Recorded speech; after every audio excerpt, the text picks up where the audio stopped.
Alors on va commencer Bezrat Hashem, un petit enseignement sur la paracha de Vayechi qui nous accompagnera Bezrat Hashem durant cette semaine. Et hier, pendant la tefila de Mincha, il y avait des difficultés à trouver le mot Vayechi, n'est-ce pas?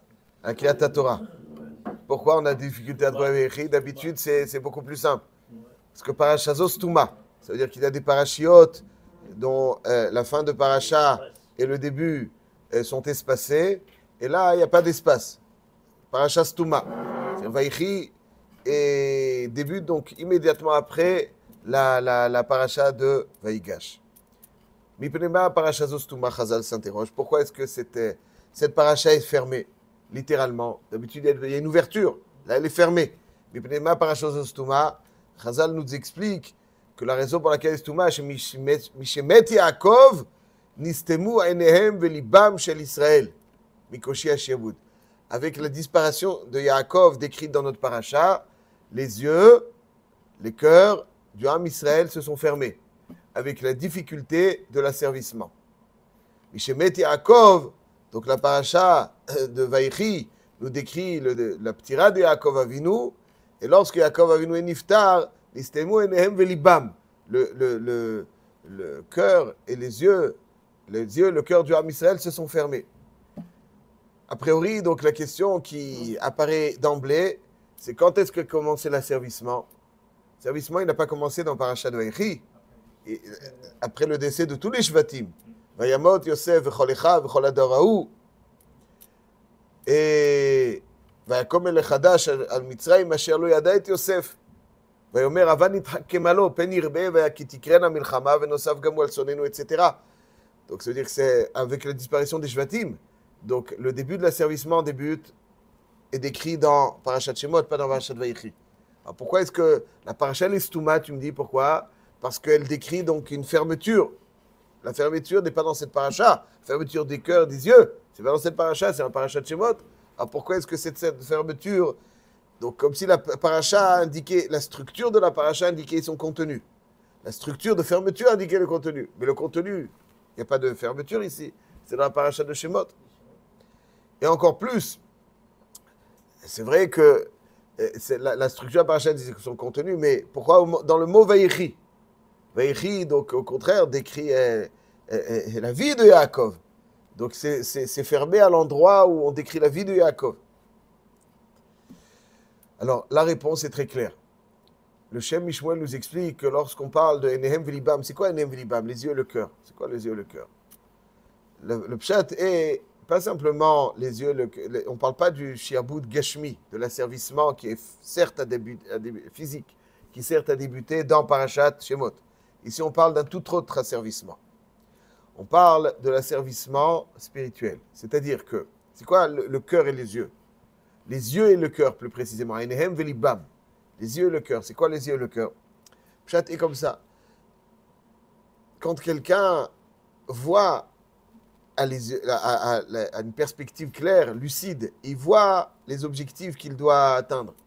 Quelle est la façon idéale pour lui de vivre? Il la voit avec clarté. Maintenant, il a le défi du Yetzer Hara. Est-ce que oui ou non, il va suivre cet itinéraire qui est clair? Alors ça, c'est déjà quelque chose d'énorme. Parce qu'il a la hashkafa, il a la perspective, il a les idées en place. C'est énorme. Mais des fois, dans la vie, on cesse de voir avec clarté l'itinéraire que l'on doit suivre. Qu'est-ce qu'on doit faire? Quel est le chemin à prendre? Quel est le comportement à avoir? Donc déjà, là, les yeux se ferment. On ne voit plus qu'est-ce qu'on doit suivre, qu'est-ce qu'on doit faire. On ne voit plus les valeurs telles qu'elles sont avec clarté. Ça, c'est déjà les yeux qui se ferment. Mais tant que le cœur est à la recherche, alors Zébé il y a un espoir. Parce que quand on cherche quelque chose, on finira par le trouver. Donc le lève est là, le lève est sensible, le lève est à l'affût de ce qu'il faut, donc on cherche. Si tu cherches, Yagati ou Matsati, ta'amin. Yagati v'lo Matsati al ta'amin. Si Béhémet tu cherches le Hémet, tu le trouveras. Donc tant que le cœur est ouvert, le cœur est sensible, est ouvert, même si les yeux sont fermés, alors on finira par retrouver le chemin perdu. Mais lorsque le cœur et les yeux sont fermés, ça veut dire que pas simplement qu'on cesse de voir les vraies valeurs. L'échelle de valeur est complètement désordonnée. On ne voit plus. C'est quoi? Qu'est-ce qui est idéal? Qu'est-ce qui est accessoire? Qu'est-ce que je dois inculquer? Qu'est-ce que je dois réaliser? On ne voit plus. Tout est mélangé, désordonné. Et on a l'impression que oui, c'est ça qu'il faut suivre. Voilà une échelle de valeur d'un juif. Donc le cœur cesse d'être à l'affût de ce qu'il faut retrouver. Alors là, c'est beaucoup plus grave. Là, c'est beaucoup plus grave. Là, c'est Astara shebetoch Astara. Ouais, on parle souvent de Astara shebetoch Astara. C'est quoi Astara shebetoch Astara? Astara shebetoch Astara, ça veut dire que l'œil ne voit plus correctement. Donc le Emet est caché de l'œil, du regard. Ça c'est quelque chose. Mais des fois, quelqu'un il sent qu'il n'est pas dans le vrai. Alors son cœur, le Emet n'est pas caché du cœur, il est caché des yeux. Mais quand le Emet est caché et des yeux et du cœur, alors c'est une Astara double. Astara, Shebetoch Astara. Comment il peut se sauver de ça? S'il y a... Chazak ou Baruch. Là, on est dans une situation difficile. Chazak ou Baruch. Vous avez tout à fait raison, M. Cohen. Comment on fait? Astara, Shebetoch Astara. C'est-à-dire que c'est quoi Astara, Shebetoch Astara? Il ne sait même pas qu'il est dans le faux. C'est-à-dire que le fait qu'il est que la réalité, la vérité, pardon, lui est cachée, ça même, ça lui est caché. Quand tu sais que la vérité t'échappe, alors la vérité t'échappe. Mais que la vérité, elle t'échappe, tu en es conscient. Mais lorsque tu es plus conscient que la vérité t'échappe, donc c'est-à-dire que cette vérité cachée, ça t'échappe même qu'elle est cachée de toi. Ça, c'est difficile. Ça, c'est difficile. Ça, c'est difficile. Ça, c'est un Velibam. Alors, avant de voir comment, qu'est-ce qu'on fait? D'abord, à cause de quoi? À quoi c'est dû? Ils disent nos maîtres, c'est dû quand Yaakov Avinu, il était là, il était notre référence. Quand il y a Yaakov Avinu, alors le Emet, il est clair. Même celui qui n'est pas toujours avalissé, voilà, ça c'est le Emet. Ça, il y a Yaakov. Yaakov, il est là. Quand Yaakov Avinu n'est plus, alors, des fois, Nistemo Enem Velibam, tu as perdu la référence, tu n'as plus tes repères, tu n'as plus ce phare qui t'indique. Et avec le temps, en côtoyant les Égyptiens, qui étaient donc la culture de l'époque, la plus moderne, entre guillemets, de l'époque. Donc les gens, ils se disent, ok, il n'y a plus Yaakov Avinu, alors ils se noient un petit peu dans la culture égyptienne. Alors, ils voient les valeurs égyptiennes comme étant, après, peu à peu, le cœur aussi s'y met. Et puis, on oublie certaines choses. On est complètement enseveli par la culture égyptienne parce qu'on a manqué ce repère. Et là, précisons. Et ça, c'est dans notre paracha. Nistemo enehem velibam. Ça, c'est dans notre paracha. C'est vrai que l'asservissement physique débute dans Shemot, mais l'asservissement spirituel débute ici. Même s'il y avait encore les Shvatim, il n'y a plus Yaakov Avinu. Précisons d'abord que l'asservissement physique, historiquement, a toujours été la conséquence d'une adhésion, d'un asservissement spirituel, d'une adhésion dans la culture ambiante. Parce que lorsque l'homme Israël cherche à se greffer, parce qu'il a l'impression, voilà, ces valeurs-là sont des valeurs idéales. Ouais, tous ceux qui pensaient il y a 60, 70 ans que la culture française, les valeurs françaises, c'est le top du top. Le top du top. C'est le top. Nous, ce qu'on avait, être français, c'est la plus belle des fiertés. Ils ont pris une claque indescriptible. Tout celui qui pense comme ça, il a pris une claque indescriptible. Malheureusement, bien souvent, ces enfants ou petits-enfants sont mariés avec des Chinois. Pas avec des Français, avec des Chinois. Pourquoi? Parce que tu as l'impression que c'est ça le top.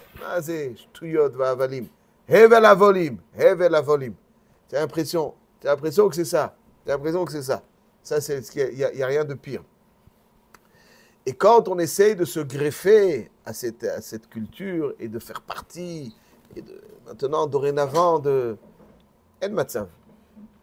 tout au long de l'histoire, quand les Juifs pensaient que l'Allemagne serait la référence suprême, ouais, il disait, le Meshech Chochma, Rabbi Meir Simcha Midvinsk, dans Chumash Vaikra, il dit, avant la Seconde Guerre mondiale, il vivait au début du XXe siècle, avant la Seconde, bien avant. Il disait, avant même que l'autre fou il monte au pouvoir, il disait, tout au long de l'histoire, on nous a montré que lorsqu'on adhérait trop à quelque chose, il y avait un vent, une tempête qui nous déracinait de l'endroit dans lequel on se sentait si bien, duquel on voulait faire partie à tout prix, pour nous montrer que non, on reste différent. Il dit, aujourd'hui, ils disent Berlin et Jérusalem. Ouais, là, dans la Réforme, ils avaient effacé du livre de prière, eux, ils disaient Jérusalem, Berlin, c'est le sommet.